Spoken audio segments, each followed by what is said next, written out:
మన నెల్లూరులో వర్షాల బీభత్సం ఒక్కసారి చూడండి అసలు మోకాల్లో దాకా నీళ్ళు వచ్చేసాయి. ఇక్కడ చూడండి టైం ఈవినింగ్ 6:14 అవుతున్నా కూడా మన క్లైమేట్ చూస్తే నైట్ 10-11 అయినట్టుగా ఉంది. మొత్తం ఫుల్ ఫాగీగా ఉంది. అసలు నెల్లూరులో ఇది చాలా హృదయంగా కనిపిస్తుంది మనకైతే.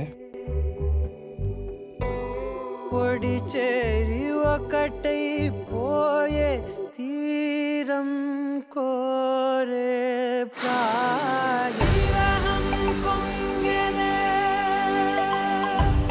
హృదయం మూగెలే ఆదరం అంశులే. ఇలా మేము నెల్లూరులో తిరుగుతుంటే అలా మాకు ఒక పాము అయితే కనిపించేసింది. పాము చూస్తుంది, నాకైతే కట్ల పాము అయితే అనిపిస్తుంది. బుస్సెడ్ రౌటేస్తే భయం వేస్తుంది. ఇంకా వర్షం ఎక్కువైపోతుందని చెప్పి మేమైతే ఇంటికి తిరిగి వెళ్ళిపోతున్నాం. ఈ వీడియో మీకు నచ్చినట్లయితే లైక్ చేయొచ్చు కదా, అలాగే ప్లీజ్ సబ్స్క్రైబ్ కూడా చేయండి. Okay, bye.